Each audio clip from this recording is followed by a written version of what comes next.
السلام عليكم ورحمة الله شيخ مؤمنات حفظكم الله وجزاكم الله خيرا.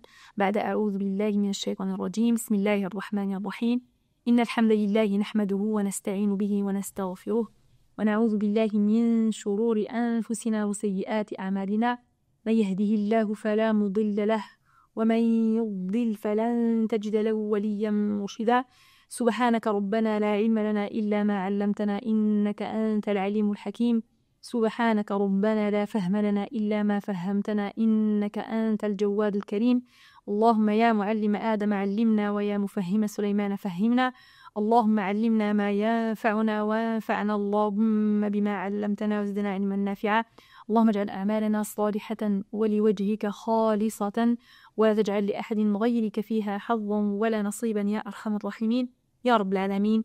Bismillah, tawakkalna Allah wa la hawla wa la quwwata illa billah.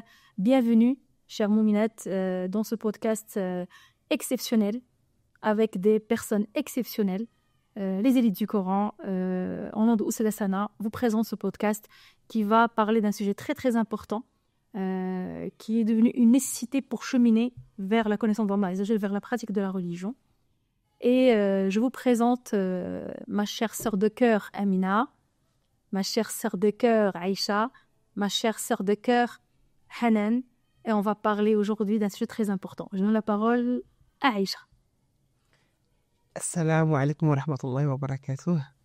Donc avant toute chose, Sana, explique-nous pourquoi tu as pris autant de temps pour reprendre les podcasts. Alhamdulillah wa shukrillah, donc j'ai pris autant de temps parce que je les ai arrêtés vu mon départ au Hajj cette année, walillahi alhamd, et aussi suite au décès de ma maman Rayhana. Donc je ne pouvais pas reprendre tout de suite. Et je me suis dit c'est le bon moment pour reprendre des podcasts afin de cheminer avec les sœurs qui nous écoutent à travers cette série de podcasts pour pouvoir apprendre ensemble et cheminer ensemble vers la connaissance d'Allah subhanahu wa ta'ala. Et du coup, Sana, quel est le lien entre justement ce podcast et le lien que tu fais avec la fraternité? Eh bien, là, ce podcast, il va parler de la fraternité en Allah Azza wa Jal et le Hajj. Et ça sera donc le sujet de notre podcast aujourd'hui. C'est pourquoi lier la fraternité en Allah et l'accomplissement de ce pilier très important de l'islam qui est le Hajj. Il faut rappeler que le Hajj, c'est une adoration obligatoire, mais qu'on pourra pratiquer suivant notre possible et notre disponible. C'est-à-dire, on parle de la capacité financière et la capacité physique. Man istata'a ilayhi sabila. Mais c'est une seule fois dans la vie. C'est ce qu'on appelle Hajjatul Islam. Donc, on ne peut pas, entre parenthèses, si on pourra dire ça comme ça, rater ce beau voyage de la vie. C'est-à-dire, c'est quand on part au Hajj, c'est à ce moment-là qu'on va pratiquer tout ce qu'on a accompli durant toute notre vie. La prière, le jeûne, la patience, la bienveillance envers les parents, la famille, les autres personnes. Subhanallah, le Hajj, c'est vraiment la mise en pratique de tout ce qu'on sait faire, tout ce qu'on a appris à faire dans la religion, subhanallah. Ça, vraiment, c'est la traduction, c'est notre miroir, c'est le miroir de notre cheminement vers Allah, subhanahu wa ta'ala. Mais pour l'accomplir, il faut le préparer avant de partir. Pour bien réussir son accomplissement, il faut le préparer. Et c'est pour ça, donc, il y a des gens qui vont partir en couple, donc la femme, l'épouse avec son mari, ou avec son père, avec son frère. Notre cas, donc le cas de moi, Sana, Hanan, Aïcha et Amina, c'était un cas un peu particulier. On est parti entre sœurs, filles, bien sûr avec un groupe, avec l'agence. Walillahi alhamd. Mais le point puissant ou le moteur puissant qui nous a poussé à prendre la décision de partir ensemble, c'est notre fraternité en Allah. Et je donne la parole à Amina pour parler de cette fraternité en Allah. Par rapport à moi, à Hanan, à Aïcha, on raconte un petit peu avant l'accomplissement du Hajj, on va raconter notre cheminement ensemble en fait, avant de prendre cette décision de partir ensemble au Hajj. À ton avis, par rapport à ta vision, comment toi tu vois la fraternité en Allah et comment tu l'as pu vivre et comment en fait tu conçois cette fraternité en Allah. Ta vision par rapport à cette belle adoration, Si on peut dire ça comme ça, en islam. C'est vrai que la fraternité en Allah, je la pratiquais déjà un petit peu avec des sœurs qui étaient autour de moi et on sentait qu'on était unis parce qu'on avait la même vision des choses, parce qu'on avait les valeurs de l'islam qui étaient partagées vraiment. Et du coup, mais je l'ai vraiment aussi réellement vécu avec vous, vraiment au Hajj, quoi. Je l'ai vraiment ressenti encore plus pendant ce magnifique voyage. Et puis surtout, je pense qu'on en reviendra tout à l'heure, mais sur les circonstances dans lesquelles, en fait, Allah, il nous a permis de nous rencontrer, parce que moi, je te connaissais que toi, Sana. J'avais beaucoup entendu parler, machallah, de Aïcha et de Hanan au travers vos expériences communes et votre fraternité déjà à vous. Et c'est vrai que ça a été une magnifique expérience. Vraiment, je vais bientôt sortir les mouchoirs. Et, c'était exceptionnel. Aïcha. Que dire sur la fraternité? Je pense que j'ai pas d'autre mot que de dire ça nous représente nous, en fait, la relation qu'on a bâtie sur l'islam, parce que dès le départ, en fait, le lien qui nous a unis, c'est la religion, c'est l'islam. C'est ça. Nous, on s'est rencontrés donc avec Sana à 2 milliers de kilomètres de France, subhanallah, avec Hanan également. Et qui l'eût cru que 5 ans après, on fasse le Hajj ensemble et qu'on... On a une profonde fraternité. Ouais, voilà. Qu'on scelle notre fraternité à l'Hajj, quoi. Et vivre ce moment ensemble avec des sœurs vraiment filles-là qui ont vraiment le même objectif, le même but que nous, c'est vraiment le summum de la fraternité, je pense. Je pense qu'Allah nous unisse au paradis parce que je pense que... Ouais. Ouais, moi, je rejoins vraiment tout ce que vous avez dit depuis le début. Je pense que vraiment ce qui nous a motivés à aller ensemble, moi, j'avais un but, c'était vraiment, en arrivant là-bas au Hajj, de me dire, de me contrôler dans mes émotions et j'avais beaucoup entendu parler de comment ça se passait là-bas, du fait que c'était dur émotionnellement, physiquement, les gens. Pour avoir déjà fait des Rama aussi, je sais qu'il y a des communautés qui sont avec nous et que c'est pas évident de se côtoyer pendant autant de jours et tout. Et moi, dans ma tête, je savais que si j'allais avec un groupe vraiment de sœurs que je connaissais, avec qui j'étais bien, j'allais réussir à maîtriser ces émotions-là. Et pour moi, c'était une évidence d'aller avec... Sana, je t'avais dit, Sana, j'ai projet d'aller au Hajj. Moi, mon rêve, ce serait qu'on y aille ensemble. Subhanallah, tout est parti de là. Et après, Rabbi, il accepte que Aïcha soit disponible aussi quand on en a parlé. Amina, subhanallah, qui n'est pas dans... On va raconter le cadavre. C'est subhanallah. Et c'est ça, en fait. C'est le fait de... La Sohba Saliha, pour moi, elle a vraiment pris son sens là, à ce moment-là. Parce que je savais que tu peux faire le meilleur voyage de ta vie. Mais si malheureusement, des fois, tu n'es pas bien entouré, tu n'es pas bien accompagné, eh ben, tu peux mal le vivre parce que tu es obligé de gérer des émotions pendant un moment où c'est tellement fort, tellement intense que ça peut vite te gâcher le Hajj, quoi. Et c'est un pilier qui est tellement important que tu te dis, la Sohba Saliha, c'était la solution.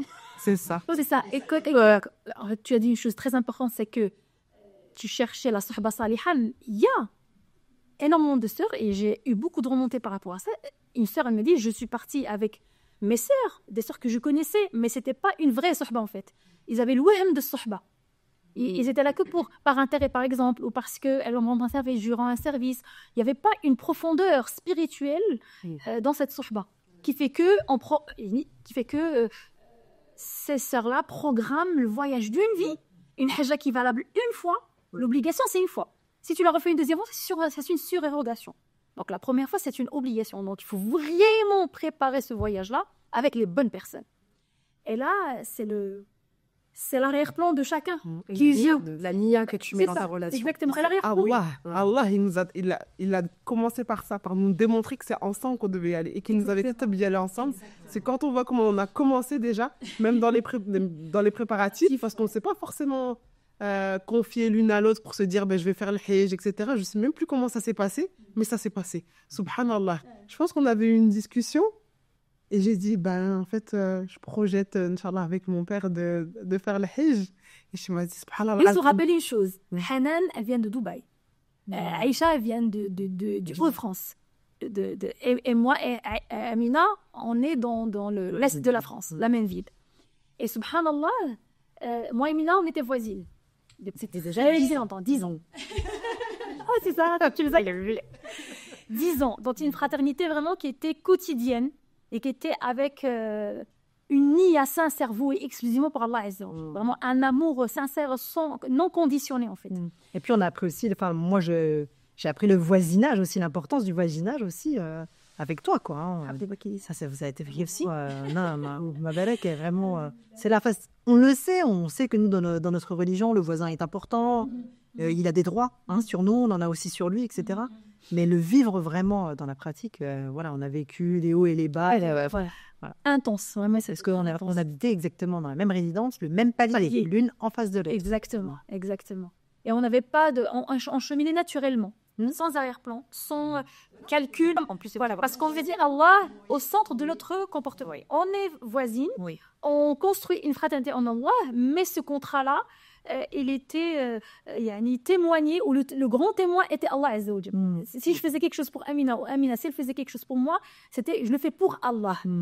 Je suis qu'un sabab, et elle, voilà, c'est ma sœur fille-là. Comme je souhaite la côtoyer dans cette d'ici-bas, j'espère la côtoyer, Inch'Allah, et être avec elle face-to-face dans le Firdaus A'la bi'idhnillah. Hanan et Aïcha, c'est lors d'un voyage. Comme elle dit, Aïcha a des milliers de kilomètres. Et ce qui nous a regroupés, c'était le Norania, c'était le Coran al-Karim. Voilà, subhanallah al-azim. Et on faisait des, mis à part le voyage organisé, on faisait des assises chaque soir. Donc c'est ça, mettre Allah au centre de sa vie, même lors d'un voyage. Et c'est ça qui nous a regroupés là-bas. En fait, le courant était tellement très positif. Il est passé entre nous que vraiment, à chaque fois qu'on se parlait, c'était Allah au centre de notre discussion. Et c'est-à-dire pas, on échangeait comme ça, d'une manière professionnelle ou comment dire, carré, ou voilà, on s'est encore dans un voyage, ça reste là. C'est comme si on se connaissait depuis très longtemps. C'est le cœur qui parle. Voilà, et c'est ça. Exactement. C'est ça. Et à notre retour, on s'est tout de suite programmé des visites, mais dans la science. Moi, je suis partie au nord de la France pour former les professeurs de la mosquée Aïcha, dans laquelle elle est bénévole. Donc, j'ai formé ces professeurs du ta'lim, des enfants. Et Hanan aussi, avant de partir à Dubaï, elle était dans la même région que moi. Et donc, aussi, elle s'est inscrite dans Nourania. Donc, elle était avec moi dans Nourania. Et c'est ça, en fait, subhanallah, c'est le Coran qui nous a regroupés. Et cette relation fraternelle, spirituelle, elle s'est développée en une fraternité incroyable. Les allers-retours à Lille, à Dubaï, c'était quelque chose qui était très, très fréquente. Et subhanallah, ça approfondit cette relation. Et de là, subhanallah, puisqu'on a voyagé ensemble plusieurs fois, on s'est testé sans le vouloir dans plusieurs voyages, et on se rend des visites l'une à l'autre. Donc, à travers ça, on a vu tout de suite que je peux voyager avec cette personne, je peux parler, je peux me confier, je peux prendre conseil, je peux parler. Et subhanallah, toutes nos rencontres, elles étaient des assises. Et ça part d'un sujet très simple. Et si on enregistrait ce qu'on traitait dans les sujets qu'on a eu à ces moments-là, ça aurait été des podcasts magnifiques à partager avec toutes les mouminats. Mais voilà, à cette époque-là, c'était pas d'actualité. On le faisait d'une manière innée, d'une manière naturelle, fraternellement, spontanée. C'est ça. En fait, c'est quoi qui construit cette spontanéité? C'est ce cheminement vers Allah. C'est pour ça que je dis aux sœurs, quand vous voulez cheminer vers Allah, choisissez avec qui cheminer. On ne chemine pas avec n'importe qui. On doit avoir les mêmes valeurs, on doit avoir les mêmes objectifs, les mêmes finalités. Si on se rend compte, on dit, nous, on veut le paradis. Eh bien, le cheminement, il est clair. Et même dans les voyages, quand on programme une chose, personne ne dit, ouais, moi, non, je préfère ça. Tout le monde se fond dans le truc et on le fait, on rigole, on est heureuse. Ça devient facile, ça coule de source, quoi. Même nos hauts, on rigole dans nos hauts. Masha'Allah, la quwwata illa billah, qu'Allah nous préserve et perdure cette fraternité Allah durant toute notre vie, Inch'Allah, oui, yajma'na al khair durant notre vie, et yajma'na fil firdaus ala sallallahu alayhi wa sallam. Le Hajj était décidé à Dubaï, chez Hanan. Moi, je devais partir à la Umrah. Mais je me suis dit, moi, je suis déjà partie à la Umrah. C'était le cadeau durant la fête des élites du Coran que les saints vont faire des élèves, hafidahumullah. Et moi, je me suis dit, je suis déjà partie à la Umrah. Je pars au Hajj. Et quand j'ai dit, Maïcha m'a dit, moi aussi, j'ai prévu de partir avec mon père. Elle m'a dit, on se calme là, moi aussi, je pars. Moi, j'ai prévu de partir avec toi il y a déjà 2 ans. Et subhanallah, on s'est inscrite. Et subhanallah, le Muktoub a fait que l'année dernière, quand on a voulu y aller, je te rappelle, tu as eu un problème matériel, on va dire, qui n'est rien, mais bon, qui a bloqué. Exactement. Moi, j'ai eu un problème plus familial, qui a fait qu'on n'a pas pu y aller. Exactement. Et subhanallah, cette année, il y a tout qui a été fluide. On a décidé, on s'est inscrit. Tout a été facilité, c'est que c'était écrit, c'était cette année. Exactement. Mais on s'est dit, à Cheikh Hanan à Dubaï, on s'est dit, là, les sœurs, le Hajj a commencé, on doit faire les doigts. On s'inscrit sur les plateformes, on se tient au courant, on crée le groupe et doua. Donc là, on est quel mois là? On est quel mois? Novembre. Octobre. Octobre à Dubaï. L'année dernière. Ça se décide. Et novembre, ça s'inscrit. Ça s'inscrit. Ok. Et donc, on l'a dit à personne. Parce qu'on s'est dit, le prophète sallallahu alayhi wa sallam, il a dit wasta'inu ala qada'i hawaijikum bil kitman. Et si vous voulez réaliser vos projets, aidez-vous avec le silence. C'est-à-dire, on dit à personne quand on mène un projet, même le Hajj, même l'Umrah, même tout ce que vous faites. Le fameux message là, on envoie à tout le monde pour demander, ça n'existe pas ça. On le voit aux personnes vraiment avec qui on a un problème, pas à tout le monde. On ne le fait pas savoir à tout le monde parce que c'est une adoration que tu fais toi pour ton Seigneur. Intime. Et la meilleure chose, si on peut rien dire, partir, revenir et ne rien dire, c'est top. Parce que vraiment, à ce moment-là, tu dis, je l'ai fait vraiment pour Allah, comme la prière. Quand tu pries, tu vas crier sur Instagram, allez, Serge, je pars se faire d'autres. C'est qu'il n'y a pas d'ostentation, pas qu'elle ne vient pas turber. C'est même pas ça. Ouais. C'est même pas l'ostentation, c'est vraiment voué exclusivement en adoration pour Allah. C'est comme les jeûnes. Tu jeûnes lundi, jeudi, tu vas pas crier sur tous les toits, je vais jeûner. Le Hajj, pareil. Je ne sais pas pourquoi, pour le Hajj, les sœurs, elles font ça. Vraiment, c'est devenu en fait une habitude. On n'a pas cet arrière-plan spirituel qui régule ces habitudes-là. Si ça rentre dans le mot de Coran et Sunna, bismillah, je le fais. Si ça rentre pas, il faut pas le faire. Et en fait, il faut voir, oui, ils vont se fâcher. Je sais, la belle famille. Il faut leur expliquer doucement, calmement, que Sunna, c'est mieux de ne pas dire. Parce que c'est une adoration que je fais pour moi, c'est pour moi en fait. C'est pas pour dire aux gens que j'ai fait le Hajj. C'est pas pour dire aux gens que j'ai fait la Umrah. Ça sert à rien en fait. Pour même ton cœur, comme tu as dit, il ne sera pas perturbé, il sera apaisé. Tu fais tes adorations, tu fais tout ce que tu as à faire tranquillement et tu dois être concentré à ce moment-là, subhanallah. Nous, on s'est inscrit au mois de novembre, et puisque sur la plateforme Noussouk, ça prend du temps. Donc, les comptes, ils étaient confirmés qu'au mois de février, le début de Ramadan, je pense, début mars. Fin février, début mars, c'est mars. Oui. Mars. À ce moment-là, nous, on a commencé on a édité la deuxième édition du planeur. Un mois à la fin. Du livre de Ramadan, un mois à la fin. Et Amina, elle devait m'aider sur ce livre-là par rapport à sa commercialisation, par rapport à sa pub et tout. Et on s'est appelé sur WhatsApp en vidéo. Et je te laisse raconter la suite. Alors, la suite.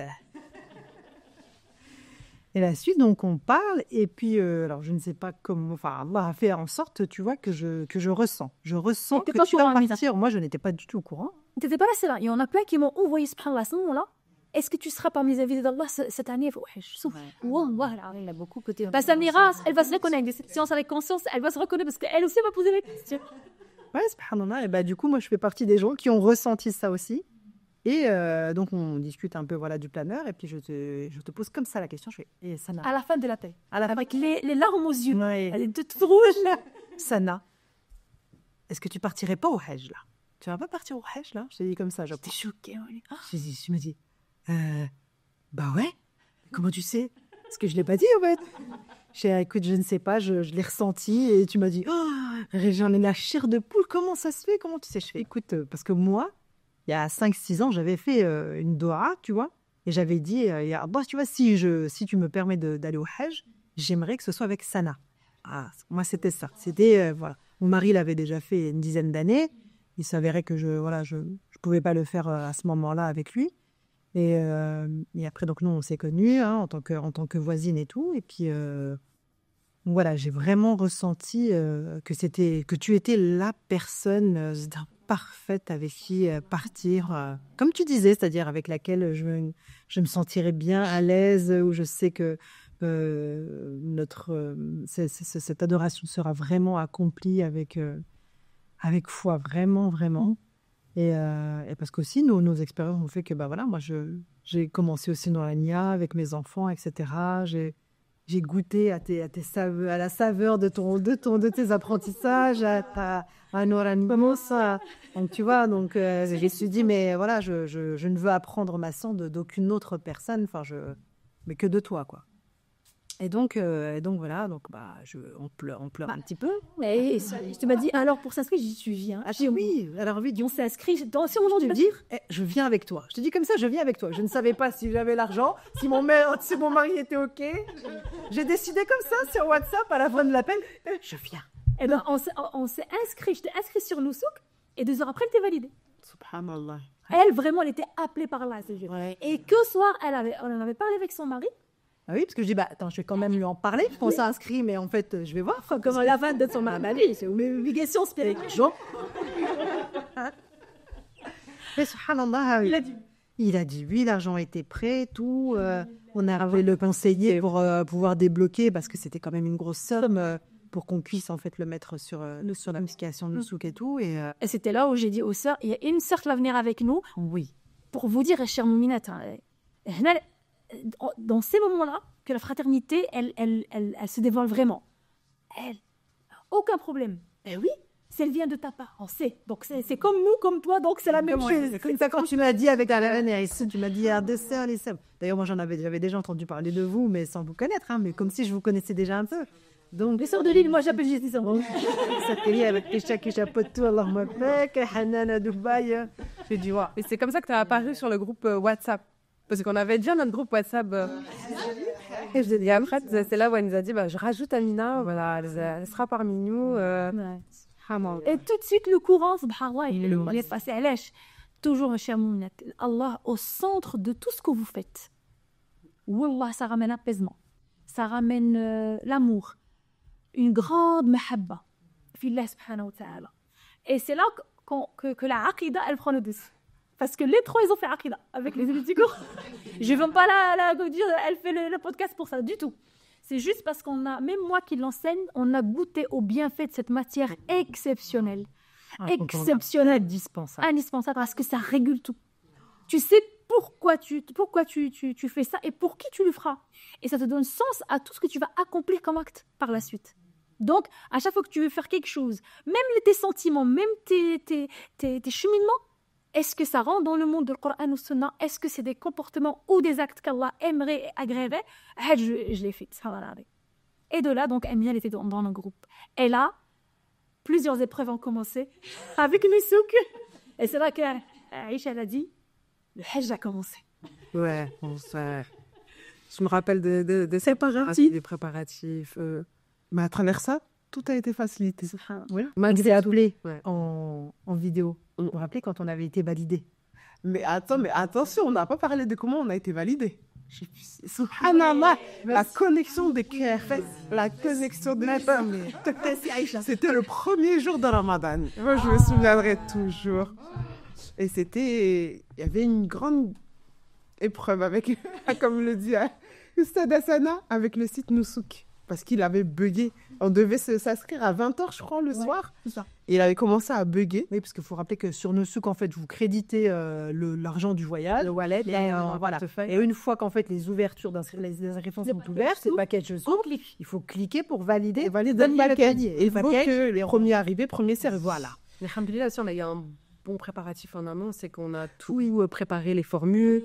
Voilà, après, le conseil qu'on peut donner peut-être aux sœurs qui envisageraient, suite au podcast, de vivre cette aventure, c'est aussi de les conseiller dans notre organisation. C'est déjà, on a fait un groupe WhatsApp. Après, quand les formules elles sont sorties, on a fait des réunions entre nous pour savoir laquelle formule convenait le mieux à toutes les sœurs, la durée, les départs. Est-ce qu'on commence par Médine? Est-ce qu'on commence par Mecca? Bon, nous, après, on a fait le choix de commencer par Mecca pour avoir la Raha de Médine. Après, voilà, les périples de Mecca. Mais voilà, c'est tous les conseils qu'on peut donner aux sœurs avant même la validation, dire qu'il y a eu des réunions de préparatifs pour savoir justement sur quelle formule on partait. Et puis, Aïcha, je te laisse développer la suite. Mais C'est parce que c'était elle, notre coach. Je n'irai pas jusque-là. Si. Mais oui, alors le fameux premier jour de Ramadan, on avait fait une nuit blanche pour pouvoir s'inscrire, pour pouvoir valider notre package. Alors celle-là, je m'en souviendrai, je pense, à vie. Et je pense qu'on était toutes en liste d'attente. Donc des 13 heures d'attente, 14 heures d'attente. Et juste avant le Fajr. Moi, j'étais validée. Le Fajr, tu te souviens? Juste avant le Fajr. La soirée qui était dans la chaîne de Mecca. Surat al-Hajj. Masha'Allah. Et 15 minutes avant Salat al-Fajr, ma nièce qui me dit mais Tata, ça y est, ton compteur, il est à 15 minutes. Donc ça voulait dire que dans 15 minutes, je rentre dans nos souks et ça allait être mon tour. Et il faut savoir que, subhanallah, même si on avait décidé d'y aller ensemble, on n'était pas dans le même compte Nousouk. Donc, chacune devait valider. Il était fort possible que je sois acceptée, que Hanan ne soit pas acceptée, etc. Donc, on avait toute cette possibilité-là. Et subhanallah, quand j'allais rentrer dans l'application, Sana qui m'appelle, qui me dit je viens de rentrer dans l'application et j'arrive pas à... Alors, en fait, les Saudi Airlines, il y en avait plus. Il n'y avait plus de vols Saudi Airlines. Et là, je vous dis... toutes les simulations des vols et tout. On avait tout préparé en amont. Ouais. Exactement. Et j'ai pas l'équipe. Et vous deux, vous étiez encore en liste d'attente. On s'était pas appelé à ce moment-là. Et Sana qui m'appelle, qui me dit Aïcha, tout stressée. Aïcha, le paquet, je peux plus le valider. Il y a plus les vols, etc. Et je sais pas pourquoi. Subhanallah. Je crois que c'est Subhanallah al-Adim. Alors, il a fait qu'à ce moment-là, toutes les deux, on rentre dans nos souks en même temps. Et je lui ai dit, ne te prends pas la tête, on a déjà plan B. Prends Turquie. Et on a validé notre package en même temps. Et on a pris contact. Et là, subhanallah al-Adim. La fraternité. On a pensé à contact. Alors, j'ai pensé instinctivement à Hanan et Sana à Amina. Donc, on n'a même pas eu de problème dans le trafic, non plus des téléphones. Donc, c'était une évidence. Et vous étiez encore en liste d'attente, toutes les deux. Ouais. Et moi, subhanallah al-Adim, on avait encore notre session active avec Sana et moi, j'avais ma session active et Sana, sa session active. Et on s'est dit, on teste. On se connecte avec les comptes de Hanan. Toi, avec Amina et moi. Hanan, tu m'as appelé. Je me souviens très bien. Je venais de m'assoupir. Nuit blanche et tout, comme tu as dit. J'ai pas dormi de la nuit et tout. Et moi, au début, je pensais vraiment aller au Tarawih, quoi. Je dit, je vais dire à ma famille, allez-y, moi, je valide mon hajj et puis mon package, j'arrive. En fait, non, je savais pas que ça allait durer toute une nuit. Et donc, jusqu'au Fajr et tout. Et moi, à Dubaï, il était déjà 8 heures. Donc, moi, je m'étais assoupie et je vois que tu m'appelles à ce moment-là.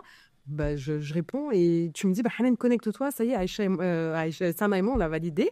Et au moment où moi, je vais sur mon ordi pour ouvrir ma page, non, il m'a éjecté. J'étais même plus sur file d'attente. Je devais refaire la file. Ça veut dire des heures et des heures. Quoi. Et toi, heureusement, Aïcha, subhanallah, toujours la fraternité, la nia que tu mets.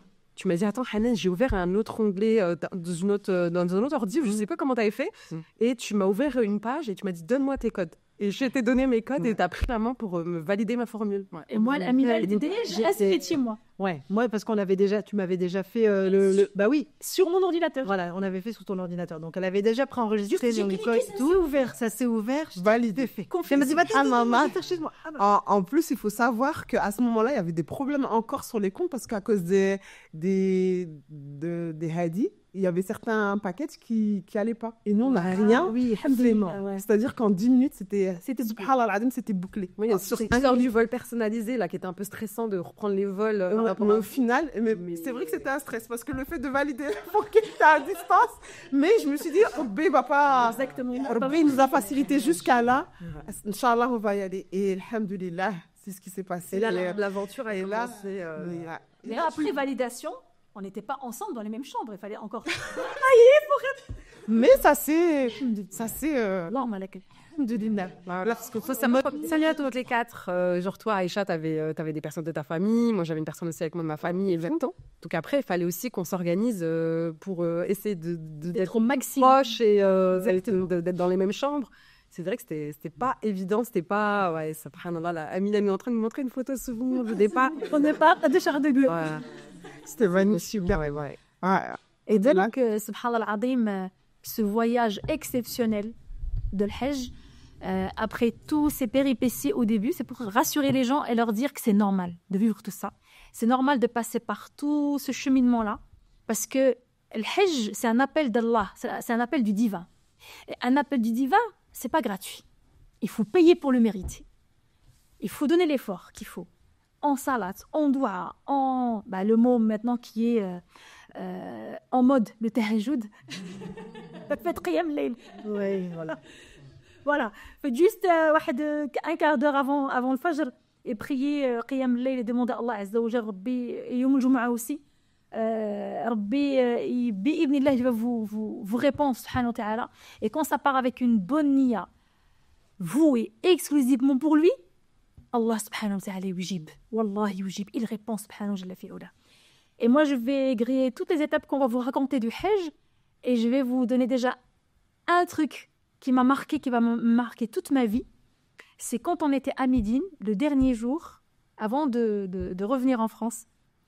On priait le Maghrib dans la mosquée de Médine et c'est Hanan. Il y avait Amina et Aïcha devant, c'est aussi devant. Prière. Et moi, Hanan était derrière. Si. Et on attendait Salat al-Maghrib, on était en train de pleurer. On parlait, on pleurait. Et Aïcha, elle s'est retournée, on lui dit pourquoi vous pleurez? Aïcha, elle voyait tout le temps pleurer. Elle pleure pourquoi cette fois-ci? Hanan, à ce moment-là, elle m'a regardée, elle m'a dit, comme ça, d'un coup d'un seul, tu sais, Sana, notre fraternité, elle s'est confirmée ici dans le Hajj. Et là, ça y est, je ne pouvais plus retenir mes larmes, ça m'a tremblé le cœur. Et quand Aïcha est retournée, elle a su, voilà, ce que Hanan a dit, tout le monde avait les larmes aux yeux. Parce qu'effectivement, parce que c'était la fin du Hajj, un Hajj pas très facile. Le Hajj n'est pas très facile. Il faut vraiment avoir un mindset travaillé, un Hajj préparé, des manasik bien étudiés, des pas bien étudiés, une patience bien rodée, une aqida bien ancrée. On part pour Allah. Même si on paye le package le plus luxueux et on ne trouve pas de quoi manger, ce qu'il faut pour dormir, c'est pas grave. On y est déjà. On est dans le Hajj. On compte plus ça. On trouve ça. Oui, ils nous ont pas donné ça. L'eau de Zamzam, oui, il devait venir à telle heure. Ils nous ont promis ça. Dépassez tout ça. Dépassez. Il faut se mettre d'accord avant. Pas de prise de tête. Pas moi j'ai pris la place telle, elle, la clim sur moi, sur elle. Et l'importance de la fraternité. Et les assets d'alim, chacune notre tour. Elle a eu son tour de clim. Sans le prévoir. Et c'est là où en fait tu te dis que vraiment tu mets ton œuf un peu de côté parce que dans ton œuf tu reviens à l'essentiel. Voilà, en fait, pourquoi je suis là. Voilà. Pour avoir Hajjat l'Islam qui est valable une fois dans la vie. Je ne vais pas la gâcher pour ça. Et c'est la patience. Parce que c'est facile de dire aux gens, en les préparant au Hajj, en leur expliquant les manasik qui sont des sha'air que chacun peut apprendre tout seul. Mais ce qu'il faut travailler, c'est les finalités des actes. Le comportement. Pourquoi en fait, ok, moi je fais Hajj Tamattu. Je vais commencer par Umrah. Pourquoi faire Tamattu? Comprendre en fait le pourquoi du comment de chaque acte. Parce que quand tu vas démarrer pour partir l'accomplir, si tu ne comprends pas la finalité, si tu n'as pas la finalité dans ta tête, tu vas l'accomplir sans âme, sans sens. Tu vas l'accomplir parce que tout le monde doit faire ça. Il choisit Tamattu. Parce que tout le monde va partir faire ta repas. Non, parce que tu comprends pourquoi dans le Hajj de Tamattu, on commence par la Umrah. C'est quoi la finalité de cette Umrah avec laquelle on commence. Après, on fait un autre ihram pour le Hajj. Ça prend tout son sens et tu l'accomplis avec plaisir, peu importe les péripéties. Dans le tawaf, quand on te pousse, dans le sa'i, quand on veut prier les 2 rak'at Zaria, Maqam Ibrahim, quand on veut boire le Zamzam. Tout ça, les sœurs, hafidhakumullah, pensez à ça. Pensez aux finalités. Le Hajj, manasik le Hajj sont très faciles. Le Hajj, il dure que 5 jours. Donc, les manasiks sont très faciles. C'est pas ça le souci quand on part au Hajj. Le souci, c'est qu'il faut étudier les finalités, maqasid al-Hajj. Et ça, nous, même si on s'est préparé à l'avance, dans la chambre, on révisait, on faisait le rappel l'une à l'autre. C'est quoi la finalité? Pourquoi on part? Pourquoi on veut ceci? Pourquoi on veut faire cela? C'est ça. Et à chaque fois qu'on se présente à faire le mansik à l'instant T, Oui. tu te souviens, Aïcha, on s'est changé des regards dans le tawaf, dans Ajid. Et subhanallah, la connexion passe tout de suite et on revient. Une fois le regard passe, on revient à l'essentiel. Malgré qu'on nous pousse, malgré. Ça, c'était très fort. L'importance d'être super bien entouré, d'être avec ses filles. Même vos belles-mères qui étaient avec nous, subhanallah, même la belle-mère de Hanan Allah, qu'est-ce qu'il a. Il fallait parler ça. Je te remercie, Hanan, d'avoir accompli le Hajj avec vous. Je me suis avec Hanan qui s'appelle fille. Avec vous, parce que même si, voilà, moi je suis pas jeune, j'ai 43 ans, les sœurs sont encore moins jeunes que moi. Et subhanallah al-azim, même les belles mamans, on les a intégrées dans notre mindset. Elles nous ont suivis, sans rien dire. T'as vu? Subhanallah, elles avaient la force, elles avaient, moi j'étais très admirative en fait, parce qu'elles nous suivaient et elles ne sont pas dit, ah bah non, vous êtes plus jeunes, c'est nous qui savons, c'est pas comme ça. Non. Elles se sont mises vraiment en tant qu'apprenantes aussi. Mais attends, quand on va faire, quand on répétait deux et tout le monde, magnifique. Vivez le Hajj, même le Umrah. Vivez ce moment précieux, ce moment divin, ce moment exceptionnel. Moi, le Hajj, et j'ai posté sur Instagram, juste avant qu'on parte au Hajj, une photo et une vidéo des gens qui sont en ihram et qui font le tawaf, et qui font le sa'i plutôt. Et moi, j'ai dit, c'est comme si on partait vers le jour du jugement. Tout le monde pareil, habillé de la même façon. Et celle que tu me dis, les finalités. Et même, c'est à ce moment-là que quand les gens meurent là-bas, ça prend tout son sens. Tu dis, ils ont tout gagné. Oui. Quand on entendait que telle était la médecine enterrée dans le Baqiya et tout. C'est incroyable. Je te dis, c'est là que cette dunya, elle se rétrécit à rien. Et même moi, j'ai vraiment aussi le sentiment que ça, comme tu disais, ça prend tout son sens et vraiment, c'est vrai, on oublie tout. Effectivement, on oublie vraiment tout et c'est là où on est le plus recentré sur nous-mêmes et sur notre relation avec Allah. Qu'est-ce que j'ai fait jusqu'à présent? Mais recentrer sur nous-mêmes, mais en souhaitant le tawhid. Tu dis, ce que je souhaite pour moi, je les veux pour mes sœurs, puisque de toute façon, toutes nos doigts, elles ont été accompagnées pour tout.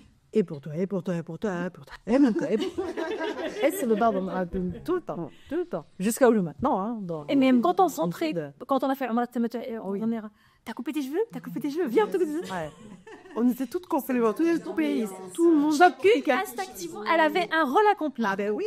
Et elle prenait soin de l'autre. Mais Nafi, même dans nos préparatifs, dans nos valises, on a pensé en amont. Ça a commencé même en amont, avant vous, Marab et Lamba. C'est que, subhanallah, même les conseils qu'on pourrait donner aux sœurs, c'est que quand tu pars en groupe, facilite dans l'organisation. Mais oui. Il y en a une qui prenait ça, l'autre elle prenait autre chose. Et alourdi, s'il y a un nombre de kilos et comme on voulait garder ça, elle a tout pris. Des médicaments, des bonnets. Les bonnets, elle rigolait, mais après ça nous a servi. C'est bien. On a pris des khimars pour reprendre des bonnets. Là, ça nous a servi. On a mutualisé les affaires, faire en sorte de gagner des kilos. Et puis même en termes d'organisation, franchement, c'était plus fluide aussi. Et quand il y en a une qui a acheté un truc dans le groupe, elle partageait. Là, je disais, j'ai acheté ça, j'ai pris pour nous. Là, c'est ça. Ça c'était vrai. Et ça tournait vraiment fluidement. Oui, c'est ça. Alors, on était rassurés, on n'avait pas ce est-ce que je serais ramenée à gérer un problème? Parce qu'on savait que c'est le groupe qui gère. Et chacune avait un rôle à accomplir, on était moins stressés. Comme c'est ça qu'on avait. Vaut mieux qu'à. On avait un espace pour les bêtes. Parce que l'organisation était réglée.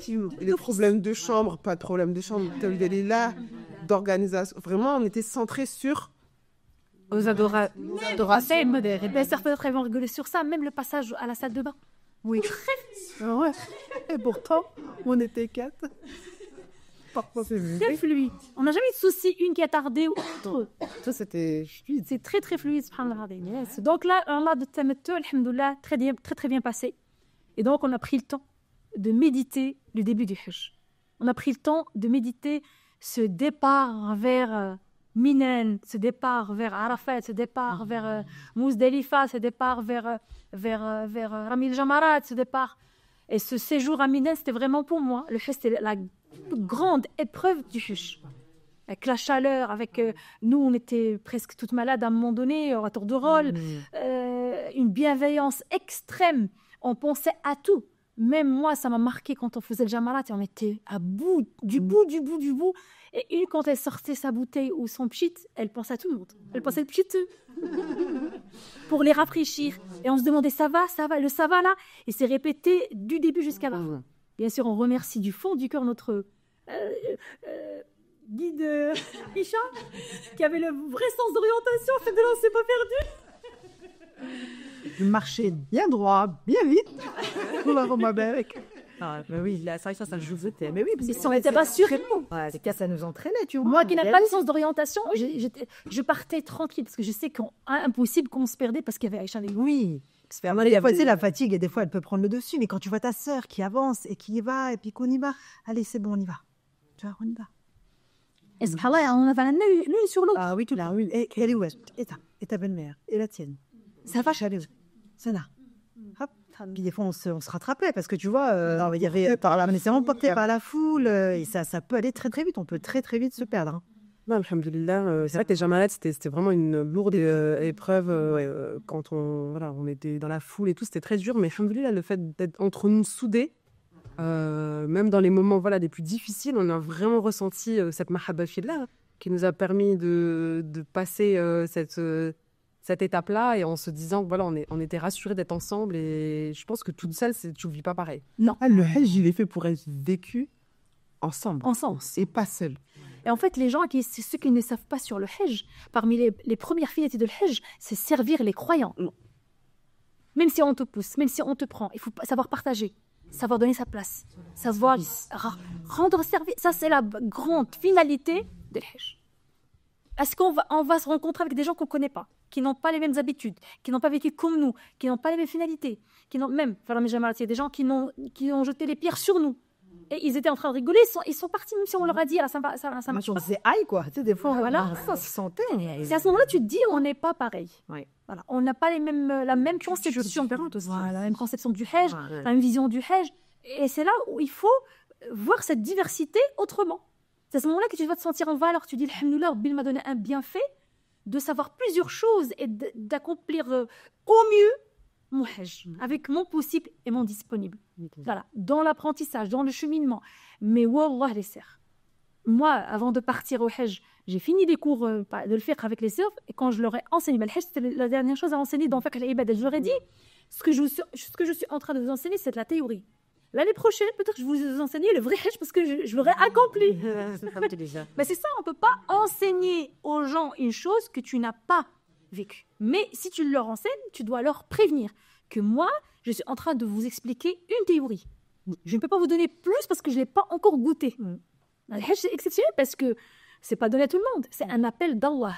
Il faut le savoir. Même si tu t'inscris à Rabbi Messe Hajj, il faut l'accepter. Aïcha, je me souviens très bien. Je dis à Aïcha, et si on m'a dit, écoute, Sana, Aïcha, il m'a donné un rappel exceptionnel. Et si on ne part pas, c'est le Mektoub. Allah, il ne nous a pas appelé cette année, il va nous appeler l'année prochaine. Et ce n'est pas grave. Nous, on a fait jusqu'au bout ce qu'il fallait faire. Donc, subhanallah, c'était un rappel réciproque, mutuel, dans la bienveillance. Il y avait une magnifique bienséance, une gestion magnifique, mais ce qui a vraiment fait réussir tout ce cheminement de A à Z, la fraternité en Allah et la bonne nia l'une envers l'autre. Dans tout ce qu'on a fait, alhamdoulilah, pour vraiment le vivre, les sœurs. Le Hajj, ce n'est pas un acte qu'on accomplit pour faire tomber une obligation. Le Hajj, c'est le voyage de toute une vie qui résume vraiment ce que vous êtes. Pensez à cette chose-là.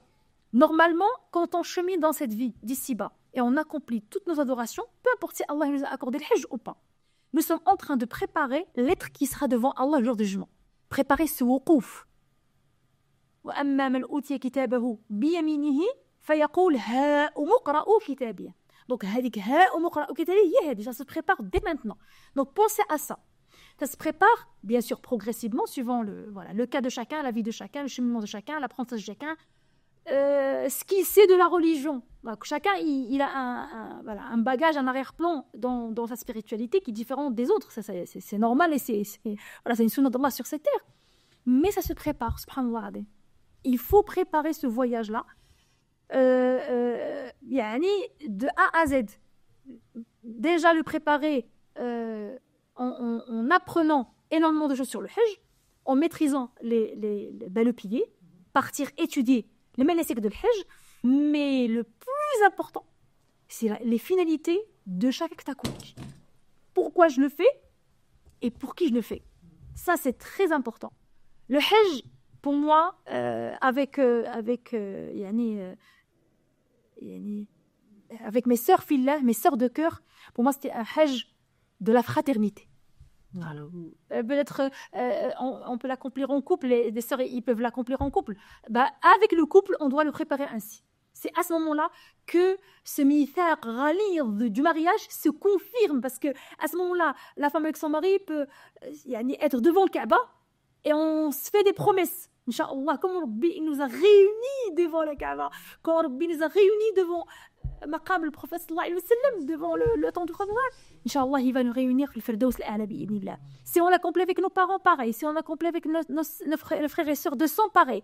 Et bien sûr, la fraternité en Allah aussi, c'est pareil parce qu'on l'a vécu, alhamdoulilah. On a passé ce moment exceptionnel de A à Z. Et subhanallah, moi je parle, après je passe la parole aux sœurs pour parler de leurs sentiments durant de tout le voyage. C'est que moi, ça me tenait à cœur de partir avec mes sœurs là. Amina, donc elle nous a fait le rappel à la fin, mais ça me tenait à cœur de passer mon Hajj avec ces personnes-là, parce que je l'attendais depuis très longtemps et j'ai travaillé et j'ai préparé ce départ de voyage depuis très longtemps et je voulais pas gâcher cette préparation avec n'importe qui. Même là-bas, on se mélange pas trop, on rend des services, alhamdoulilah, on était présents pour toutes celles qu'on rencontrait, les sœurs qu'on rencontrait, mais on était concentrés sur notre groupe. C'est ça, notre noyau. Notre noyau pour pouvoir... qui nous équilibrait pour cheminer. Exactement. Et Hanan, elle l'a bien dit à la fin, notre frère, c'est confirmé. Parce que si tu fais le Hajj avec ta sœur Fillah, t'as tout fait. Et surtout, c'est à vie, quoi. C'est-à-dire après, c'est ça. Vraiment, ta C'est sœur ça. Fillah, J'ai accompli et je sais qu'elle pensera à moi, peu importe, tu vois, dans les doigts. Ah, non, tu vois, c'est ça qui est bien aussi de se dire que, tu vois, demain, si je meurs, voilà, je sais que j'ai mes sœurs Fillah, tu vois, qui vont penser à moi. C'est ça. Parce que j'ai partagé quelque chose, tu vois, le voyage de la vie, quoi. Tu vois, ça, c'est ça qui est exceptionnel. Et toi, Amina, c'était déjà ton premier voyage avant? Non, jamais. Mais c'est vrai que j'avais cette envie de me dire, voilà, si je peux, ce serait de commencer tout de suite par faire le Hajj. Et je reviens, moi je l'ai déjà dit, mais voilà, c'était très important pour moi de partir avec toi parce que je savais qu'avec toi, c'était comme si c'était ma boussole. Je savais que j'allais pas me perdre et que je savais que, tu vois, et puis que peu importe avec qui tu avais choisi de partir, je savais que ça allait être bien parce que finalement, en fait, c'est Sana notre déterminateur commun, tu vois, finalement. Ouais. C'est Sana, c'est ce qu'elle nous inculque aussi tous les jours, quoi. Hein. Cette fraternité-là, moi, je l'ai réellement vécue, réellement pris conscience qu'à travers Sana, en fait. Parce que je te vois vraiment... Oui, avec les autres sœurs, mais j'ai appris de toi la vraie fraternité. Parce que ce que tu te rends pas compte, mais ce que tu fais, toi, tu le pratiques d'une manière naturelle, oui, du fond du cœur. Même en Hajj, et tu veux boire, elle est déjà partie te ramener à boire. Tu veux des chaussures, tu veux des chaussettes, t'as déjà, la chose, elle est déjà dans ta main. Elle courait pour nous servir. Elle partait à Minel pour chercher un truc. Les sœurs voulaient quelque chose. Même si on dit non, elle ramène un truc quand même pour tout le monde. Et ça, Amina, pour moi, elle pratique la fraternité en Allah. Et subhanallah, c'est même pas qu'avec moi ou avec les sœurs, avec tout le monde. Et ça, moi, je le vois de loin. Peut-être toi, tu te rends pas compte parce que tu le fais d'une manière avec ton cœur. T'es comme ça. Rabbi t'a créé comme ça. Et ça dégage pour moi, quand je vois la pratique. Il y a la définition de la fraternité en Allah, il y a l'explication de cette fraternité. Mais quand on voit cette fraternité en comportement, Ça prend tout son sens, subhanallah. Et c'est là, moi, je pouvais pas cheminer. Le hajj, que j'attendais depuis très longtemps avec n'importe qui, c'était impossible.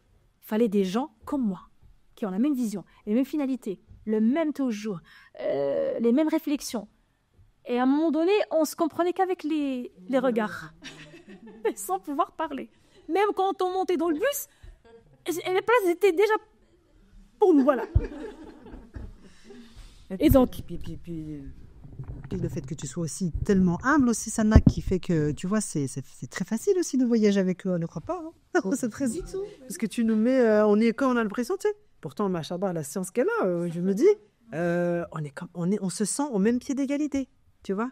Elle nous dit, mais non, et toi, tu peux être plus que moi, et toi. Nous valoriser toujours. ça ici, c'est la réalité. Parce que t'as beau avoir le Coran par cœur, les dix lectures, les sciences religieuses, mais la piété, c'est Allah qui sait chez qui elle peut être. Ah bah oui, c'est pour ça, fait le dua. C'est pas celui qui a appris le Coran, oui, fait le dua, non. Peut demander à une débutante, fais-nous le dua. Il se peut que il accepte ces doigts que toi, que tu as cheminé, tu vois. Ça vient pas avec ça. Et moi, ça, je l'ai appris après le décès de ma maman. C'est moi, ma mère, voilà, je partais au Maroc pour la voir pendant les vacances, dans les réunions familiales. Mais il y a un côté spirituel que j'ai jamais eu le temps de le découvrir. Et j'ai découvert après sa mort. C'est ça qui m'a fait mal, c'est ça qui m'a brûlé le cœur parce que j'ai pas profité de ça. Quand sans médecin, il dit, je cherchais ses doigts parce que ses doigts étaient exaucés. Je sentais pas forcément cette profondeur, mais après sa mort, c'est à ce moment-là que j'ai su. Ma mère qui n'a pas fait des sharia, qui n'a pas fait, voilà, elle n'a pas fait le Coran par cœur en entier. Mais subhanallah, ce qu'on a découvert après sa mort, c'était juste exceptionnel, walillahi alhamd. Son hal, avec dua, son hal, avec la prière, surtout avec le dhikr et le dua. Exceptionnel. Et elle le disait, elle avait une confiance, un yaqin en Allah, pas avec ce qu'on voit sur Instagram maintenant. Ouais, la force du tawakkul, mais de quel tawakkul vous parlez, ibadallah? Non, mais on le ressentait sur elle-même. C'est-à-dire que dans ses doigts, quand je la passe, tu l'appelais, puis qu'on la voyait en direct, elle avait un mot pour chacune. Un mot pour chacune. Quand on avait parlé avec elle, et tout, pour nous, elle nous faisait endroit. Je me rappelle, à Médine, on était posés. Exactement. Et elle avait parlé avec nous et tout. Et subhanallah, dans son regard, dans sa voix, il y avait une sincérité. Ah, oui. Et comme tu as dit, c'est pas que les hymnes, tu vois, à un moment donné, tu peux être très sachant, mais après, dans la pratique, le cœur, il est pas là. Ouais, exactement. Tu vois. Et là, elle, subhanallah, ce qu'elle savait, ça se transmettait dans sa voix, dans son regard. C'est pour ça, moi, après sa mort, je me suis sentie dans un néant. J'ai dit, elle a tout compris. C'est pour ça qu'on demande à Allah une bonne fin. Husn al-khatima. C'est ça, en fait, qui compte. C'est ça qui compte. Husn al-khatima. Tu peux être pieux toute ta vie, tu peux tout faire, apprendre quoi, tout faire. Mais si tu ne chemines pas vers cette bonne fin, tu peux être éprouvé. Juste une minute avant ta mort et tout est foutu, tout part. Et c'est ça, la force de dua. عزمت فتوكل على الله. فإذا عزمت فتوكل على الله. العزم d'abord. عاد توكل. احنا هنا je pense sur les réseaux, dans plusieurs cours on entend la force de non, il y a une préparation. عاد توكل. Il y a une préparation. Elle que la préparation, il faut la travailler. Et la meilleure, c'est de travailler en groupe. Tu ne travailles pas toute seule, tu te fais aider. Déjà, tu fais un travail spirituel entre toi et ton Seigneur, et en fraternité. Le prophète sallam, quand il a parlé de ce bienfait d'être regroupé dans une mosquée et étudier le Coran ensemble, en jama'a, mais je suis toute seule. Quand Allah il a dit kuntum khayra ummatin ukhrijat lin-nas, ماشي vous étiez la meilleure personne, non. Meilleure umma, on parle du groupe. Mais l'intelligence elle est où? Quand on parle de ulul albab, c'est bien choisir avec qui enchaîner. حين سبحان الله العظيم الصاحب ساحب يعني ta sœur fillah ou ton frère fillah, et quand on parle des hommes, ils te tirent. Ouais. Et la clé que le prophète nous a donnée, c'est que quand tu vois ta sœur fillah, c'est vraiment ta sœur fillah, elle doit te rappeler Allah en la voyant. Une fois que tu la vois, elle doit te rappeler Allah. Elle dit une sœur fillah. C'est-à-dire que elle sera pas dérangée quand tu la vois, quand tu la rencontres, de parler d'Allah. Elle y adhère en fait. Elle est contente qu'on se rencontre pour parler d'Allah. Une personne, ça ne veut pas dire qu'on parle que d'Allah, on parle de toutes choses, mais même si on parle des choses de la dunya, on met Allah en sorte de la discussion. Et c'est ça, il faut cheminer ainsi. Il faut choisir la bonne personne avec qui cheminer. On peut se tromper une fois, deux fois, c'est ça les épreuves de la vie. C'est parce qu'une sœur Filana était pas mauvaise avec nous, méchante, elle nous a fait des... Ça arrive, nous sommes des êtres humains. C'est pour ça le prophète sallam, il parle de 70 excuses.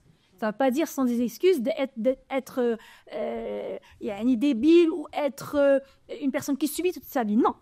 Là, je dois peser tout ce qui m'arrive par rapport à ces sœurs filles dans le moule de Coran et Sunna. Elle m'a fait ce comportement-là. Ok, je l'ai pardonné, il n'y a pas de problème, mais je demande à ceux qui savent comment je réagis par rapport à ce comportement. Comment gérer ce comportement. Est-ce que ce genre de profil, islamiquement parlant, spirituellement parlant, à éviter, à bannir, à pardonner, à encore cheminer avec? On demande à Ibadallah. On ne chemine pas comme ça. On ne réagit pas comme ça, de nous-mêmes, comme ça. Le Coran et le Sunna, c'est une feuille de route à suivre. Allah Azza wa Jal a dit Ma farratna fil kitabi min shay. On n'a rien omis dans ce livre. On a tout dans le Coran et dans le Sunna. Et c'est-à-dire, en travaillant à l'aqida, le fiqh, même tajwid théorique, on se rend compte que tout est dit. Pas pour tout. Même ça, tu demandes à ceux qui savent. Une cheikha, un cheikh, une sœur qui fait da'wa. S'il te plaît, ma sœur, il m'arrive avec ma sœur fille là, ça. Comment je réagis? C'est pour ça, hier, avant-hier, on parlait de ce recul qu'on doit avoir, de cet arrière-plan qu'on doit avoir, qu'on doit travailler en amont avant de cheminer. Et c'est là où plusieurs sœurs se trompent. Et on juge et on apprend d'Instagram, et on apprend de Facebook, on apprend de TikTok. On n'apprend pas l'islam des posts ou des reels qui présentent de la sensibilisation.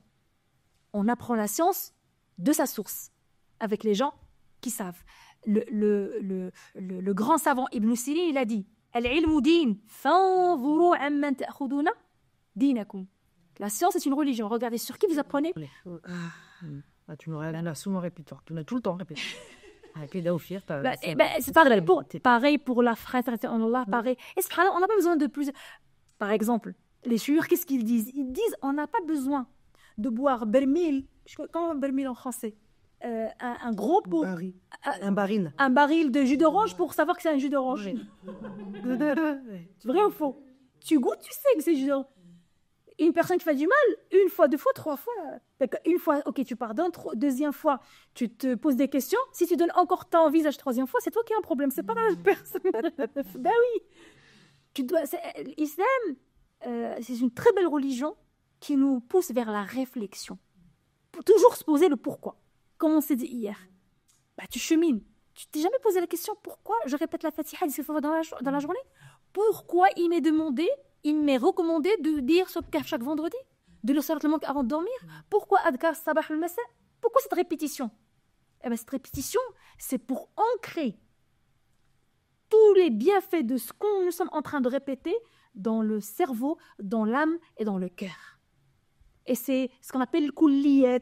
C'est des notions générales importantes qui ont ce rôle de pilier dans notre cheminement. Si on les délaisse, on perd le repère. C'est pour ça qu'on s'égare. C'est pour ça que quand on fait l'exégèse de Surat al-Fatiha, on demande à Allah Ihdina as-sirata al-mustaqim, guide-nous sur le droit chemin. Ben, si tu n'es pas guidé sur le droit chemin, tu seras soit avec al-Maghdubi alayhim, soit avec Dallin. Bref, t'es chemine. Ne serait-ce que méditer le Fatiha, c'est un grand bienfait d'Allah Azza wa Jal. Et ça tourne autour de ce choix qu'on doit faire dans toute notre vie par rapport, surtout, par rapport à notre fraternité, parce qu'elle a une influence énorme sur ce que nous sommes et comment on chemine. Si tu vois ta sœur fille qui te motive, comme Aïcha, pour nous réveiller au Fajr, hein? Tu vois, une sœur qui nous rappelle le dhikr, Amin. Aïcha, l'expérience de la fraternité et le hajj pour toi. Je pense que vous avez déjà tout dit. Oui, c'est aussi, j'ai un truc à dire, difficile. C'était un moment vraiment inoubliable et c'est vrai que c'est à ce moment-là que la fraternité elle s'est concrétisée réellement. On comprend le sens de la fraternité. On le vit, moi avec d'excellentes sœurs dans le Nord-Pas-de-Calais, on le vit au quotidien. Mais là, vraiment, c'est là où j'ai pu le méditer. Me poser, me dire oui, c'est ça en fait des sœurs filles, c'est des sœurs qui vont te donner des conseils, qui vont te reprendre quand tu fais quelque chose que tu dois pas faire, par exemple, qui vont vraiment, elles te parlent comme voilà, elles te parlent comme si elles se parlaient à elles-mêmes.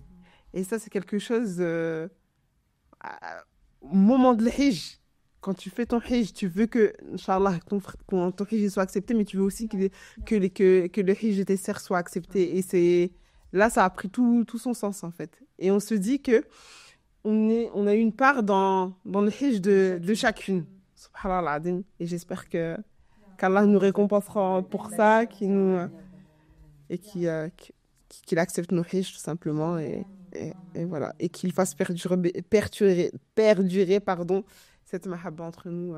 Et qu'il nous prévoit encore. voyages encore. Et qu'on puisse encore faire des Umrah et des Hajj ensemble, Inch'Allah. Inch'Allah. On n'avait pas encore terminé le note quand on était juste en train de penser à d'autres voyages, à d'autres Hajj. Non, mais là, c'est encore pire que vous tout à l'heure. Moi, vous avez encore plus dit que... Moi, vraiment, je vous rejoins dans tout ce que vous avez dit. Et subhanallah, ce que tu disais, Sana, et c'est là où tu nous l'as appris pendant les cours, c'est la sohba fillah. Et ça, je ne savais pas du tout. C'est celle qui peut intercéder pour toi le jour du jugement dernier. Et vraiment, ça m'avait marqué parce que je ne le savais pas. Et pour moi, c'était, tu vois, voilà, Rasoul alayhi salatu salam, c'était un enfant que tu avais perdu, tu vois, en tant que maman qui pouvait intercéder pour toi. Voilà, tu vois, mais pas une amitié fillah. Parce que pour moi, c'est tellement trop facile. Tu vois, parce que subhanallah, le Coran, ça te demande quand même de l'ouvrir, de le lire. Perdre un enfant, c'est une épreuve tellement dure. Tu vois, le siyam, ben voilà, ça te demande comme une privation. Mais la sohba fillah, pour moi, c'est tellement facile. Là, ce qu'on vit entre nous, c'est tellement... subhanallah, que des bons moments, tu vois, il n'y a pas de douleur. Rabbi, il l'a facilité. Voilà, que je me dis... يعلم في قلوبكم خيرا يؤتكم خيرا. أنفال. يعلم الله في قلوبكم خيرا يؤتكم خيرا. Si Allah voit un khair dans vos cœurs, il vous donnera du khair. Et c'est de là. Rabbi, il a vu un khair dans nos cœurs, il nous facilite ce cheminement, subhanallah. Moi, ça m'avait perturbée. En plus, moi, je suis partie après en Algérie 5 jours après. Et donc, c'était mon cousin qui était venu nous chercher. Et j'en ai pleuré. Il m'a dit, alors, comment c'était là? Je disais, sors pas, fille là. Il n'avait que ce mot là. Il dit, mais ça, puis le fait de savoir que oui. Moi, c'était la sœur, elles peuvent intercéder pour toi. Elle te dira, si il y en a une qui est au paradis, elle va dire, ma sœur. Ya Allah, je ne peux pas savourer ces ça m'a complètement perturbée. Et tu vois, les moments clés du Hajj, c'était pendant Arafat, où je me rappelle quand on avait fait Doha, vous vous souvenez, quand on était devant la montagne, là, c'était un moment tellement fort. Et subhanallah, là, on est tous là, tu vois, la plupart des hommes avec leur ihram en blanc et tout, ça fait penser à l'Qiyamah. Et là, je me rappelle, j'avais dans la tête, c'était les sœurs, ne nous oubliez pas le jour du jugement dernier. S'il y en a une qui passe, ne vous oubliez pas, on s'oublie pas, on se donne la main. Tu l'as rappelé, subhanallah. Ouais, subhanallah. Et là, ce moment-là, et après Jamarat aussi. Quand on avait terminé Jamarat aussi, et qu'on s'est pris dans les bras, qu'on s'est enlacé et tout, et qu'on a pleuré tellement c'était intense et tout. Subhanallah, moi, c'était vraiment là où la sohba fillah, elle a pris tout son sens. Elle a pris tout son sens concrètement. Ouais. Parce qu'on a vécu des moments tellement forts, tellement intenses. Et puis, et à Mecca, moi, je me souviens avec Aïcha le matin quand on avait été, tu sais, juste avant le Fajr, faire un tawaf et tout, qu'on se tirait, qu'on était fatigués. Et je me dis, la sohba fillah, c'est celle qui te tire du lit pour aller faire un tawaf volontaire, tu vois, et là, t'es là, tu te motives, et après, tu vois, on se posait, on faisait le dhikr du matin. Même quand on cherchait des places pour s'asseoir, avant qu'une de nous s'assoie, elle demande à sa sœur de s'asseoir la première. Et on cherchait encore d'autres places. Pour être sûr, une place qui pouvait nous confier, prendre. Ouais. Subhanallah, c'est vraiment ça qui m'a fait dire que notre voyage... il a confirmé vraiment cette sorba, mais pas Médine, parce que ça y est, on avait passé la période du Hajj qui était très intense, physiquement, émotionnellement. La crise de panique que j'avais eue, tu sais, quand on était revenu. Ah, Jamarat. Ouais, à Jamarat. On était arrivé. Ouais. Oui. On avait fait. On était revenu de Milan, on avait fait Tawaf Ifada. C'était à Mecca, puis après on est revenu pour faire Jamarat. Ils avaient fermé. Parce qu'ils allaient fermer. Exactement. Oui. Ils avaient fermé entre Drôle et Rassa. Et après Rassa, ils ont. Et tout le monde arrivait en même temps. Et on devait passer. On revenait de Milan. De Milan. Ah, d'accord. D'accord, ok. Donc on revenait de Milan. Et donc, il y avait des grillages comme ça, tu vois. Il y avait une toute petite porte pour le monde qui arrivait. Et on était tous compressés, quoi. On sentait que s'il y en avait un qui tombait, plusieurs tombaient. Et voilà, les Ifada. On se venait des Ifada et on devait faire le Jamarat. On devait faire le Jamarat après le Tawaf Ifada. La Sarah levée. Oui, aussi. Des moments exceptionnels. Mais, alhamdoulilah, dans ces moments comme ça, que l'une vivait, mais intensément... il y avait toujours l'autre qui, je me rappelle, Aïcha disait, mais non, pas inquiète et tout, Hanan pareil. Donc, il y en avait une qui prenait devant une peu, ouais. Hanan, toi, tu faisais la route, tu essayais de nous faire un passage. Et je savais aussi que j'avais pas cette... Pour qu'on n'est pas toute seule. Voilà, qu'on n'est pas seule et que je pouvais aussi m'exprimer aussi, tu vois, et pleurer émotionnellement. Parce que j'étais avec mes sœurs filles, je savais qu'elles avaient, voilà, lâché prise. Et voilà, j'étais avec vous, donc je savais que je pouvais le faire aussi, tu vois. Donc vraiment, si vous pouvez partir très jeune, moi c'est mon conseil, partez très jeune, savourez, préparez le Hajj. Hajj, ça se prépare une année à l'avance. C'est pour ça même maintenant l'inscription, c'est 7-8 mois à l'avance, l'inscription, les préparatifs. Donc quand je dis préparation, tout. Il faut penser à tout. Et 4 cerveaux, 5 cerveaux, c'est mieux qu'un. On peut, tout seul, on peut pas. C'est vrai, maintenant les agences, ils mettent des groupes, voilà. Mais c'est bien de le préparer en groupe pour ne rien oublier. C'est vrai, on a oublié des choses. Forcément, on a eu des manquements. Ça, c'est voilà. Le parfait, il est auprès d'Allah Azza wa Jal. Mais au moins, on a fait les choses jusqu'au bout. Pour nous, à ce moment-là, on a atteint notre possible et notre disponible. Voilà, sans regret. Même si on oublie, c'est pas grave. C'est vraiment ce qu'on oublie, c'est vraiment des choses futiles. Ou matériel. Exactement. Mais walillahi alhamd. Moi, j'étais très contente parce que j'avais peur de rater un rukn, de rater un wajib, d'être. Même pour la fidya, on était très à cheval par rapport aux cheveux. On faisait très attention. On se faisait des tresses. Voilà, avant de partir, pour être sûr que les cheveux ne tombent. Vraiment, on a pensé à tout. Et ça, c'est une excellente. Dans les cours, quand on a parlé, j'ai donné quelques flashs de l'Hajj avec vous aux sœurs. On m'a dit il faut faire une Umrah des élites. Une Umrah des élites, et on partage même un mini Hajj en Umrah. Inch'Allah, si Rabbi nous donne tant que l'Amar et Jehd bi'idnillah, on pourra prévoir ça aussi, hein, pourquoi pas. Rabbi Sahel. Mais vraiment, les sœurs, nos conseils, c'est déjà, avant de cheminer vers quoi que ce soit, n'importe quelle adoration, apprenez à fermer la bouche. C'est ce qu'on apprend dans l'Aqida. Ah oui. Se taire, ça permet de gagner un grand bienfait, la sagesse, prendre du recul, avoir des réflexions profondes. Et cette réflexion nous pousse à poser la question. Avant de cheminer, notre problème, nous, la Oumma, dans la plupart des cas, on fait la chose, on part demander, il me faut une réponse dans la religion. J'ai fait ça. Avant que tu le fasses, pose la question. Est-ce que ce que je vais faire rentre dans le mot de Coran ou Sunna? Que dit ma religion par rapport à ce que je vais faire? Il y a une réponse. Et bien sûr, il faut toquer les bonnes portes. Et ça, tu sais, Sana, excuse-moi de te couper, mais je l'ai appris en apprenant avec toi. Le fait de se poser des questions. Subhanallah, moi, il y a des choses où avant, je me posais pas la question. Là, c'était des automatismes, comme tu dis, il faut prier, voilà, tu rimes, tu fais ton dhikr, mais tu te dis pas pour qui tu fais la niya, pour qui, pourquoi, comment, tu vois.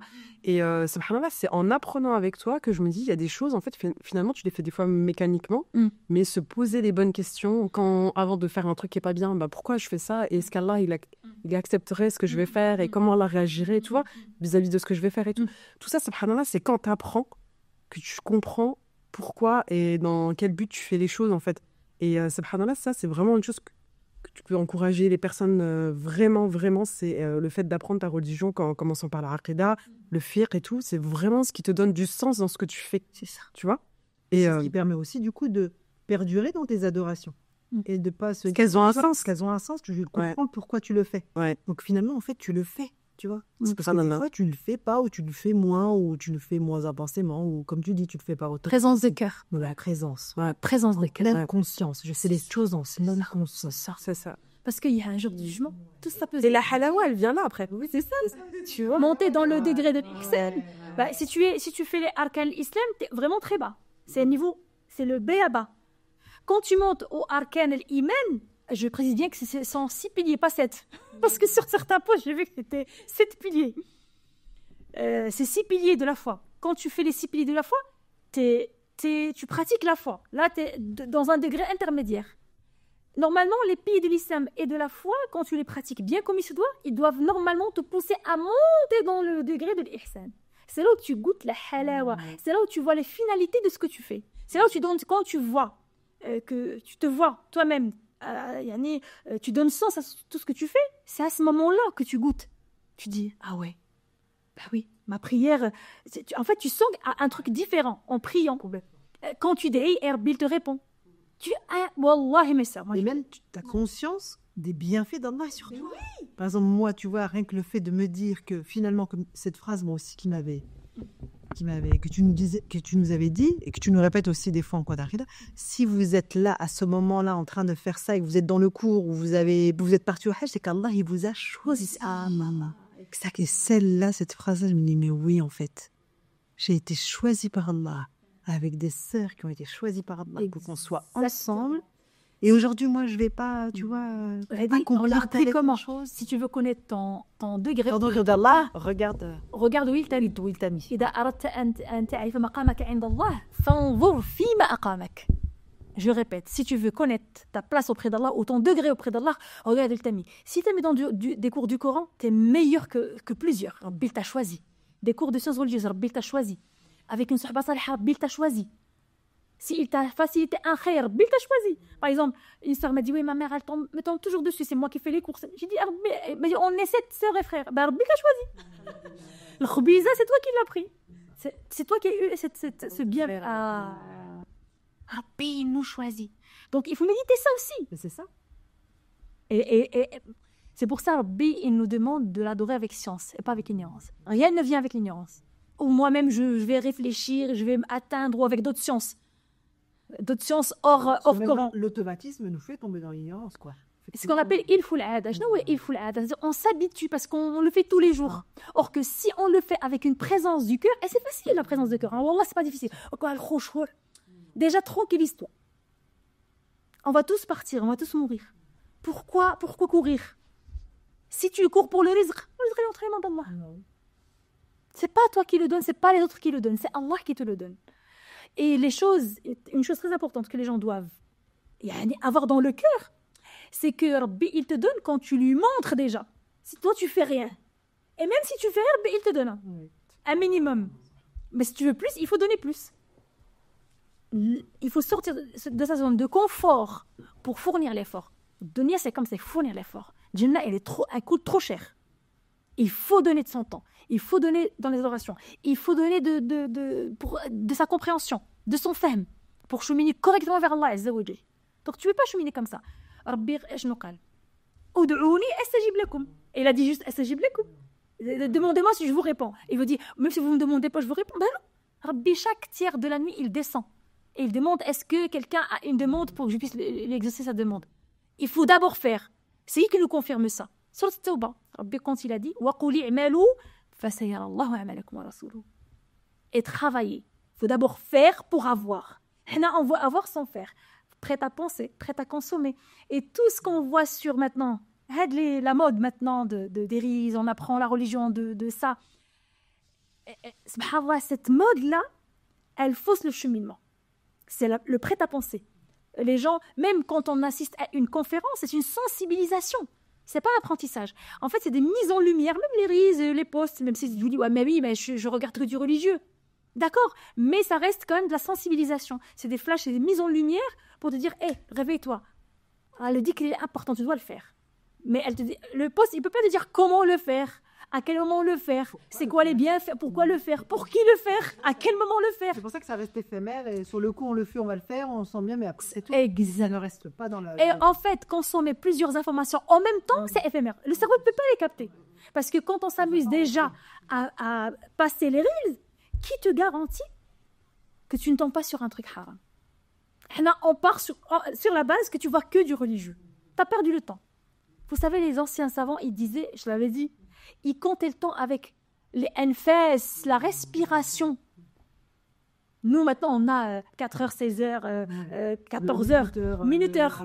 J'ai perdu 15 minutes. Même le téléphone, il t'envoie le temps passé sur le temps hebdomadaire que tu as passé sur le téléphone.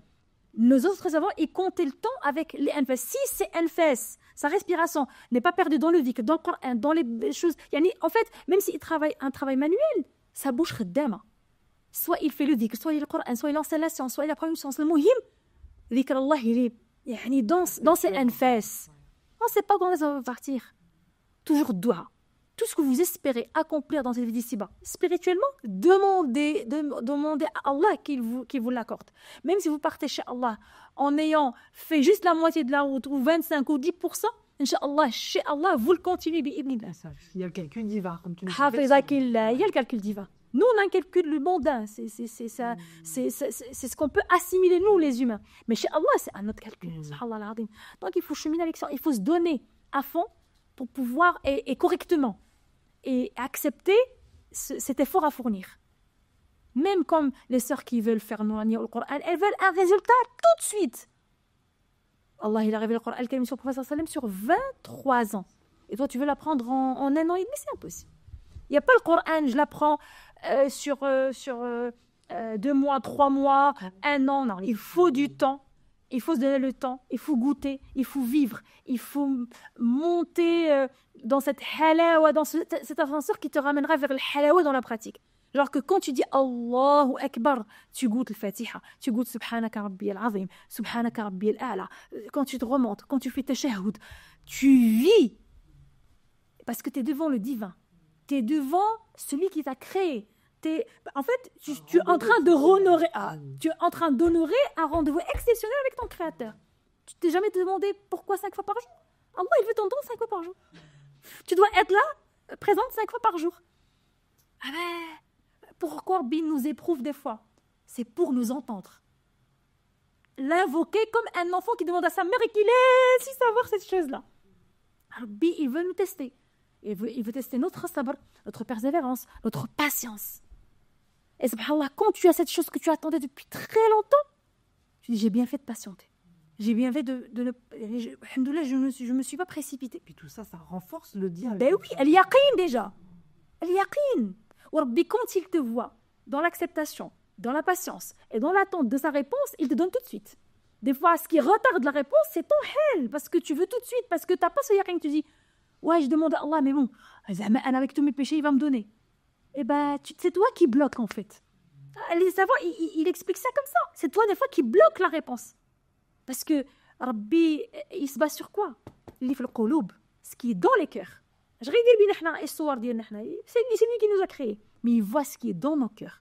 S'il voit un cœur qui accepte, un cœur qui est lié à lui, subhanahu wa ta'ala, un cœur qui attend la réponse avec une grande patience, avec un rida, ce qu'on appelle rida, avec une joie et mahabba. De toute façon, c'est lui qui m'a créé. C'est lui qui sait le bon moment pour dissiper mon épreuve. Le bon moment pour me donner la solution. Mais moi, entre-temps, c'est ça, tawakkul. C'est que je suis en train de prendre tous les moyens possibles et disponibles. Tawakkul Allah. Je parle pour la définition de tawakkul. Tawakkul, c'est une étape ultérieure. Tu dois d'abord faire tawakkul. Tawakkul, c'est une condition sine qua non dans ton cheminement. De toute façon, tu dois le faire. Si tu ne fais pas, tu n'auras pas l'acceptation d'Allah Azza wa Jal. Et dans ce tawakkul, tu dois respecter 2 conditions. Vouer exclusivement ta niya pour lui, pour ce que tu vas faire. Et sur l'exemple du prophète sallallahu alayhi wa sallam, ben, ceux qui parlent de tawakkul, est-ce qu'ils parlent de ces 2 conditions sine qua non pour l'acceptation de ton acte? Ben non. Donc on a vraiment une chaîne qui monte, qui saute comment on appelle ça? De cette silsila. Voilà. On a une chaîne et on a le maillon. Ben, un maillon qui saute. Ben, comment tu vas cheminer? C'est pour ça que je cheminais aveuglement. Ou là, je me base sur des risques, sur des formations, sans pouvoir plonger dans le pourquoi du comment et demander à ceux qui savent. Je donne les bonnes paroles et je prends mon temps. Je donne un exemple comme ça pour la hijra, mais il y a plein de choses. Cheminer vers le Coran, cheminer vers un travail, cheminer vers des études, cheminer même l'éducation de tes enfants, même ta relation avec ton époux, la relation avec les parents. Tout ça se prépare, tout ça, il doit rentrer dans ce moule-là, dans le Coran ou le Sunna, pour pouvoir cheminer. Il y a des outils. Allah a donné des outils et des mécanismes à utiliser pour pouvoir réussir ce cheminement-là. La finalité, c'est quoi? Firdaus al-A'la. Je vais cheminer comme ça. Je vais cheminer comme je veux dans cette vie. Comme je veux, et après j'aurai le paradis. Non. Rabbi shnou qal le prophète sallam. Fastaqim kama umirta, machi kama aratta. Sois droit comme il t'a été ordonné, pas comme tu veux. Eh bien, les sœurs, écoutez-moi bien. Fastaqim kama umirta. Sois droit comme il t'a été ordonné. Ça veut dire, tu vas être droit sur le chemin droit. Tu vas être pieux, tu vas être pieuse. Coran ou Sunna. Le moule. Je me mets dedans. Ça rentre, bismillah, ça rentre pas, je laisse tomber, ma fiha khir. Et je choisis, Rabbi, hamdoullah. Dans notre vie, il nous donne énormément d'alternatives. Il n'y a pas une seule porte. Même quand tu fais un très bon wudu et tu dis, Shahadu an la ilaha illallah, shahadu anna Muhammad Rasulullah, les 8 portes du paradis s'ouvrent. Choisis laquelle que tu veux. Il y en a qui rentrent par la porte de sabr, la porte de siyam. De là, tu peux comprendre que cette vie, il n'y a pas une seule porte. Rabbi t'ouvre la porte de l'khair. Chemine avec laquelle que tu veux. Rabbi qui sahal l'umur. Hafizakum Allah wa jazakum Allah khairan pour ce moment exceptionnel. Le fait de retourner sur ces moments intenses, exceptionnels de l'Hajj. J'ai très honoré de vous recevoir.